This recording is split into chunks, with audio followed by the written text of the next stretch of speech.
The Georgia Tech Yellow Jackets, not a bad historical program, but pretty bad in recency. Kind of like what I said about Duke the other day.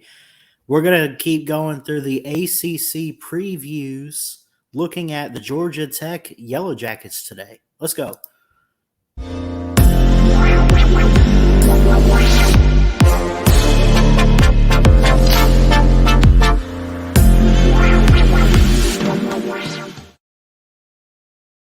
What's going on, everybody? It's your boy Christian Ballard, Ballard Sports Media. Hey, before we get started, do me a favor.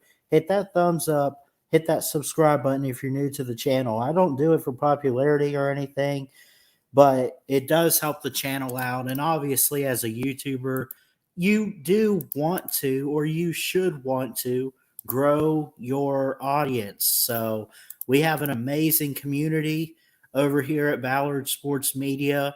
A lot of great people that watch, a lot of great people to listen to, a lot of great people in general, and everybody's welcome. It doesn't cost you anything to hit the thumbs up. It doesn't cost you anything to subscribe. It also doesn't cost you anything to comment. I get a lot of great comments too. Comment your record predictions for Georgia Tech down below. All right, let's go ahead and get into it. 2022 Georgia Tech. First off, Jeff Collins entering year 4 with Georgia Tech. 9-25 in 3 seasons. Does he enter on the hot seat? I mean, kind of, sort of. I don't know. I'm not one to make predictions. I'm not one to call people out on the hot seat. I'm not the one to do that. All right. I'll leave that up to the experts. Okay. But Georgia Tech is historically, first off, their overall record is 740, 518, and 43. They are above 500, which I think, even if you're right at 500, I still consider you a really good program historically. So I would say that historically, Georgia Tech has been pretty good. They've had bowl wins. They have 4 national titles that they claim, at least one in the modern era, go back to 1990, right? Now, they've never really won the ACC, even though they've been in previous conferences in their history. They claim 15 conference titles. They claim division titles in 2006, 2008, 2009, 2012, and 2014 most recently. They have 21 consensus All-Americans. I know what you guys are thinking if you've been following along. Ballard, you haven't really pointed that out about every other team. Why pointing this out now? Because Georgia Tech has some good history. It just is one of those things where currently, right now, as things stand, I don't know what's going on that they can't put it in play on the field today. Jeff Collins is 9-25. 9-25 in 3 seasons. Let's just go ahead and move forward with this here. Georgia Tech in 2021, right? 3-9 overall. I'm going to pull this up for you guys here. 1 second. I'll go to Chrome tab. 2021. Here we go. 3-9 overall. 2-6 in the ACC, right? I expect them to get maybe. Actually, it could stay at 3-9 this year, but let's look at what they did last year.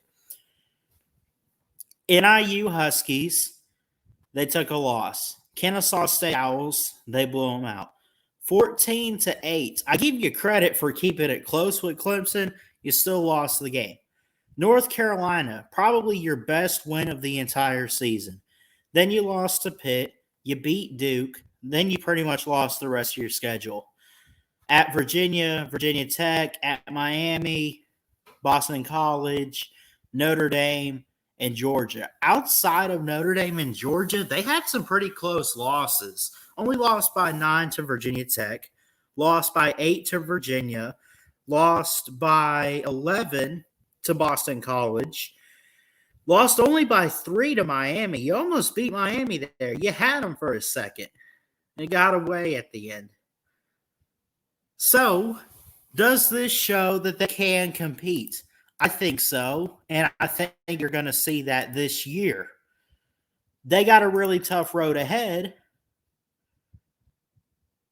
and I expect them to get better. First off, thank you so much for Jahmyr Gibbs at Alabama. I'll say that. Outside of that, they really didn't lose much. Everything kind of comes back. Keon White, Kyle Kennard, Noah Collins, Sylvian Yonjoin. I'm not sure how you say his name, but you got those guys at defensive end there. Defensive tackles and Morris Joseph and Makia Scott, Zeke Biggers, TK Chemedza. Yeah. A lot of lockdown spots on the defensive line. A lot of returning starters. A lot to take in. A lot that they can use on the defensive side of the ball. They bring a lot back offensively too. Right? Going to have, I think, I expect that to improve. Right? I do. The thing is, I still think they're at the bottom of the ACC, along, like I said, with Duke. And I expect some teams out there to get better.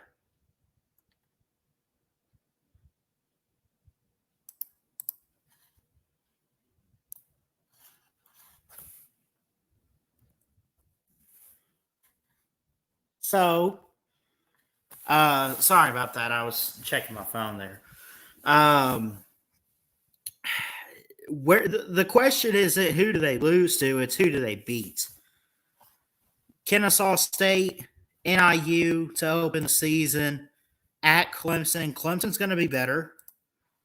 Trust me. I'm sorry. I'm looking at the wrong one. I'm kind of mixed up today. It has been a long day. Let me pull up their 2022 schedule.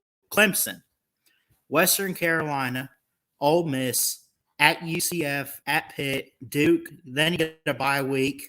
I keep saying perfect timing for teams because some of them do have a bye week on good timing. This one doesn't matter. Virginia, at Florida, at Virginia Tech, Miami, at North Carolina, and then you got to go to Athens to play your rival in the Georgia Bulldogs, the defending national champions, right? Really tough road schedule. Florida State, Virginia Tech, and Blacksburg. Those are tough environments. Chapel Hill, got to go to Athens. You get a kickoff game on Labor Day with Clemson. I might go live for that game, actually, if I'm being honest. That could be something.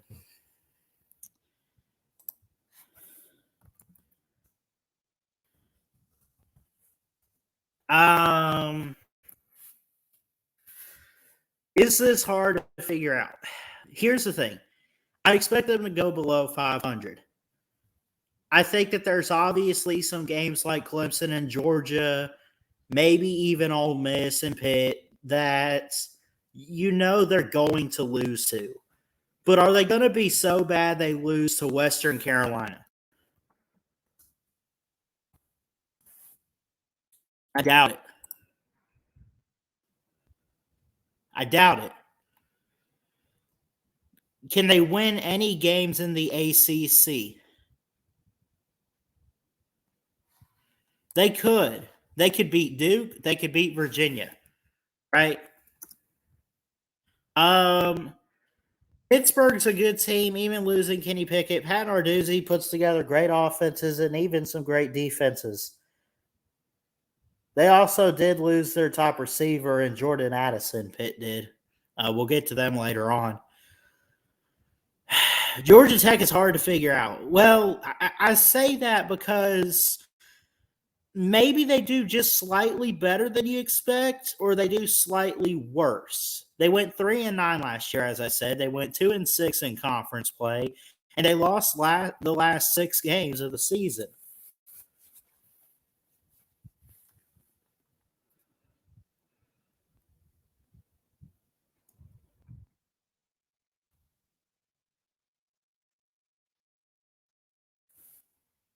Ah, this is tough to call here.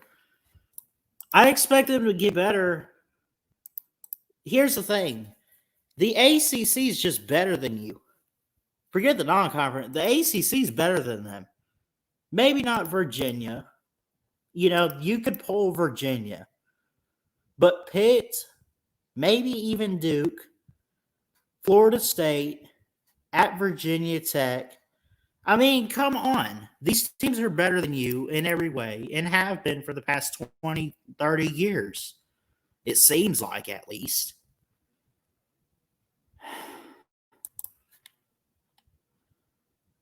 This is a tough stretch here, too, by the way, after your bye week.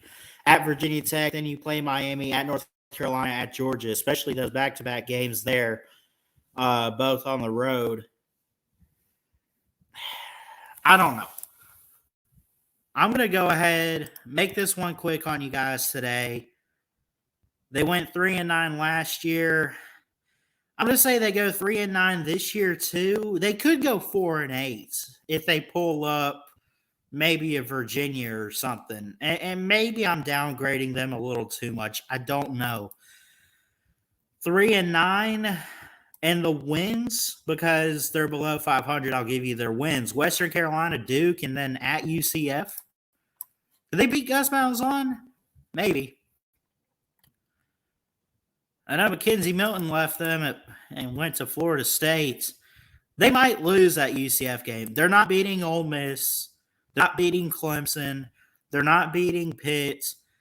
Duke, I'll give you the win there. I don't think they're going to go to Blacksburg and get an upset. I don't think they're going to beat Miami. I don't think they're going to beat North Carolina. And I don't think they're going to beat Georgia. If Florida State struggles bad enough this year, which I doubt, I expect them to have some improvement. Could you go to Florida State and go to Doak Campbell and pull something off? Maybe. Crazier things have happened in college football. But I don't pull that card. I didn't make a list of possible upsets because, I got them 3-9. The possible upset list is whoever. They might get one off that's not Clemson or Georgia. They might get Miami. They might get the Tar Heels. Right? They might get Ole Miss early on. Could Ole Miss have a downfall year? I don't know. Georgia Tech, y'all are hard to figure out, man. I'm gonna stick to 3-9 with your wins being Western Carolina, Duke, and UCF. I want to hear from you guys in the comments on Georgia Tech and what they could do this year. Like I mentioned their depth chart a little bit. The defense is supposed to be slightly improved. The offense is supposed to be – basically, they are supposed to be improved.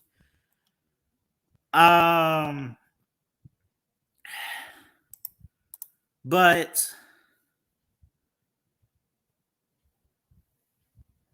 even if it's Georgia Tech, they're not Georgia, they're not Clemson, they're not even tier 3, I'd consider. How many tiers in college football should we have?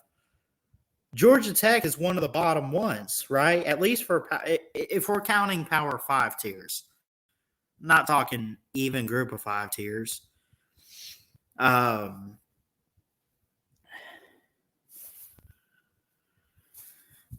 Man. They're just going to struggle this year. In more ways than none. So, 3-9 is what I'll go with. That's my prediction for Georgia Tech in 2022. I love you guys. I'm going to get out of here. Jesus loves you. Hey, do me a favor. Hit that thumbs up. Hit the subscribe button if you're new to the channel. We're so close to 700 subscribers. A 10-hour live stream will be coming very soon, shortly after we hit that. And we're going to have guests on. It's going to be awesome. Got a lot of great ideas for it. So y'all keep subscribing, sharing out the content, telling all your friends about the channel, and let's get that 10-hour stream up and going very, very soon. I love you guys. Jesus loves you. He's got an amazing plan. Please like, comment, and subscribe right here to Ballard Sports Media for more sports content. And until next time, folks, Ballard Sports Media. Check it out. Love y'all. Peace.